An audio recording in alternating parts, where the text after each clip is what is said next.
Friend,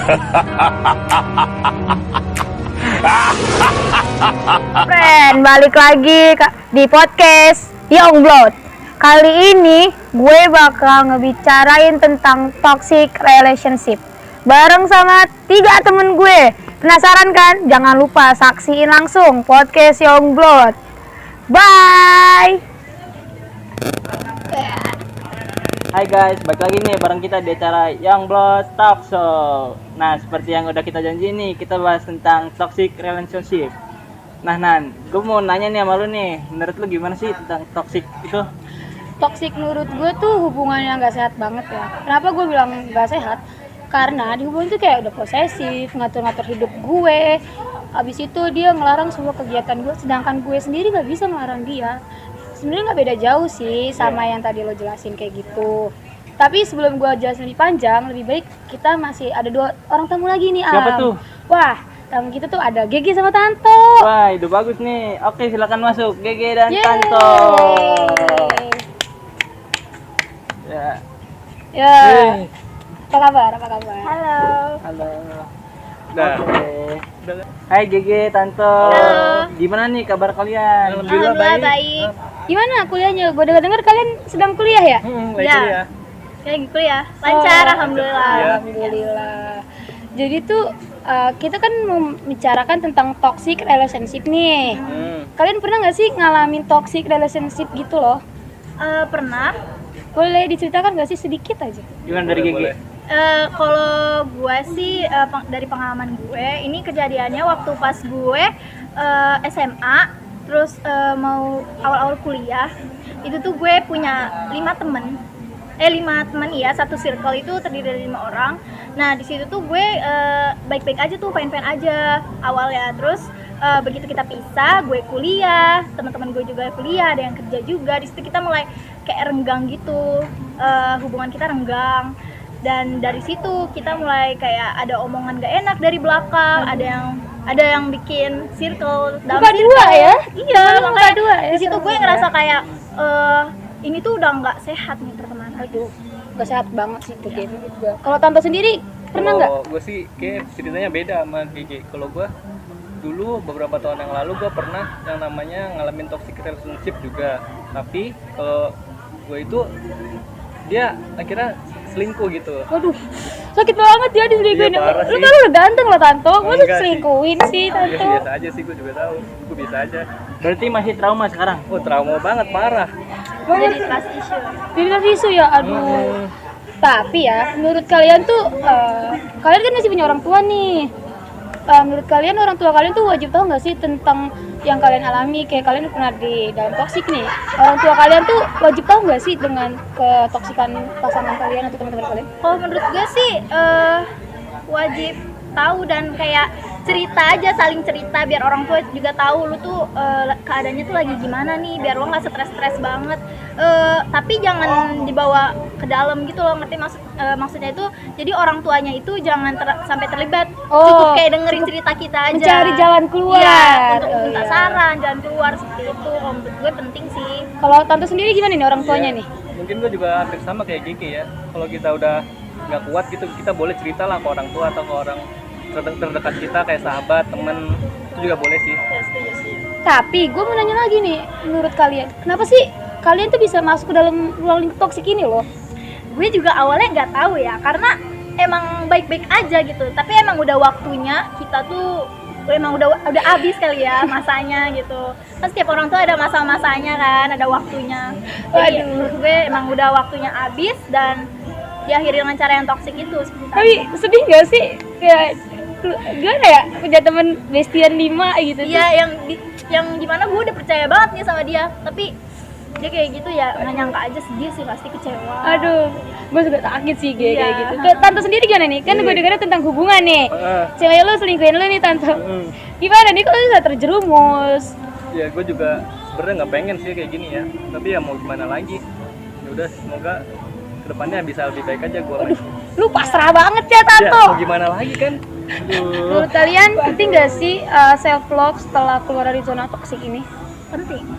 penting. Seperti yang gue bilang tadi, self love itu bagian dari aspek penting dari kesehatan mental, karena setelah kita mengalami toksik itu kan mental kita terguncang kan. Waduh, udah kayak gempa ya. Gue dengar-dengar. Maka dari itu, ketika kita melakukan self love, kita juga akan merasa lebih mudah berpikir positif dan mengurangi stres karena toksik tadi itu. Berarti sama ini lu negatif dong. Iya. Gak bisa bersatu dong sama gue yang positif. Aduh, gak bisa dong. Wah. Aduh, sulit ya. Gimana Ya, kalau banyak Tante sendiri nih? Gimana tadi pertanyaannya apa? Pertanyaannya adalah penting gak sih self love setelah keluar dari zona toksik lo ini? Iya, itu salah satu yang terpenting sih menurut gua. Kalau nggak ada self love itu kita bakal susah sendiri sih menurut gua. Stres ya? Stres bener banget Ilham. Iya. Susah pokoknya lah kalau nggak ada gitu mah. Berarti lebih baik gak masuk ya. Tapi Iya. gimana sih cara agar gak masuk gak masuk ke dalam toksik ini? Kan menurut gue susah banget ya, karena itu kayak suatu jebakan gitu kan. Gimana dari pendapat kalian? Nah, gue dulu deh. Iya. Kalau gue sih sebenarnya gue juga kurang tahu kalau gini ya. Makanya sebelum kejadian itu lebih baik saran gue harus dihindarin gitu sebelum masuk ke dalam zona itu atau terjebak di zona itu, karena kalau udah kena agak susah gitu keluarnya. Iya betul banget. Contohnya GG ya, muka dua. Itu. Aduh, sulit banget itu ya. GG sendiri gimana nih? Biar supaya gue nggak masuk ke zona toksik itu lagi, untuk kedepannya mungkin gue akan berhati-hati lagi dalam seleksi teman, mengurangi diri gue untuk oversharing dan over proud. Kayak gue bangga nih temenan sama dia. Gak boleh. Ternyata itu dia tuh toksik gitu kan. Dan rasanya tuh bebas banget setelah gue udah keluar dari toksik ini. Gue bisa lebih mengenal diri gue sendiri dan bisa berteman dengan banyak orang tanpa dicemburui. Waduh. Circle juga bisa cemburu ya? Bisa. Nggak cuma pasangan aja jadinya. Waduh, jadi takut nih gue temenan. Aduh, susah ya? Kalau lu lagi toksik itu lu sering healing gak sih? Waduh, healing deh. Aduh. Oh, healing orang kan berbeda-beda ya. Lu gimana? Kalau gue sih ya K-popan. Gue fan girl gitu. Waduh, Fangirl K-pop gitu. banget ya kok ya. Kalau lu gimana tuh healingnya? Healing.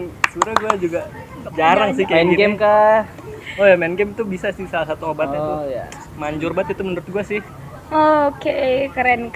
Jadi kenapa nih tadi Gigi ngebahas sedikit tentang percaya diri. Kenapa sih lu nggak bisa percaya diri saat di dalam circle lu gitu? Karena gue mau sugestikan diri gue itu negatif gitu kan. Karena pada saat mereka main tanpa gue jadi mikir kesalahan semua tuh ada di gue semuanya. Tapi menurut gue sendiri gak bisa, kita nggak bisa kayak gitu. Emang circle lu nggak mendukung lu buat menjadi diri lo sendiri gitu? Enggak, justru itu yang seperti yang gue bilang tadi. Adanya kesenggangan dalam komunikasi. Jadi kita jarang interaksi nih makin kesini karena kesibukan kita masing-masing. Kalau lu gimana tuh? Bisa lu percaya diri gak sih? Ya gue kalau bilang percaya diri sih cukup percaya diri. Tapi kalau ceritanya udah kayak membawa hubungan ke toksik itu gue juga udah rada-rada malas sih sebenarnya. Kayak gitu ya. Berarti menurut lu sekarang ini penting ya, untuk percaya diri sangat penting ya? Penting banget. Pesan dan kesannya dong buat GG sama Tanto. Oh, mungkin kayak dulu deh, mulai duluan. Oke. Kesan gue setelah mengalami toksik ini, gue jadi takut untuk percaya sama orang, terus gue nggak percaya sama diri gue sendiri, dan ya kayak gitu. Tapi karena itu gue juga dapat pelajaran gitu loh, pelajaran baru di hidup gue. Dan pesan-pesannya untuk orang-orang dan teman-teman yang lagi berada di fase ini, yaitu lo pahami situasi lo ada di zona toksik apa enggak. Terus lo jangan takut untuk cerita dan kehilangan orang-orang yang kayak gitu. Jadi ya lebih kenalin diri lo aja dan cintai diri lo. Penting ya, berarti self love ini penting. Kalau Tanto gimana nih pesan-kesannya? Pesan-pesan dari gue sih ya sebenarnya simpel aja sih ya. Kalau kalian masih sayang sama diri kalian sendiri, ya udah kalian kalau bisa perbaikin.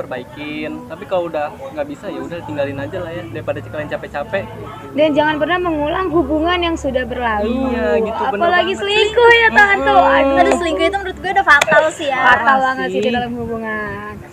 Jadi segini aja nih perbicaraan kita. Buat teman-teman yang udah nonton dari awal sampai akhir ini, gue punya sedikit bisa dibilang quotes lah ya. Iya. Boleh. Lebih baik mencintai diri sendiri dibandingkan kalian mencintai orang terlebih dahulu.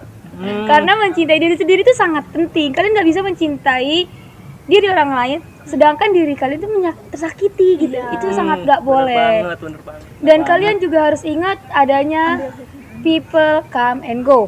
Itu lagi ngetren ya di TikTok ya, lagi ngetren banget. Jadi teman-teman bisa ambil hikmahnya. Iya. Pesan.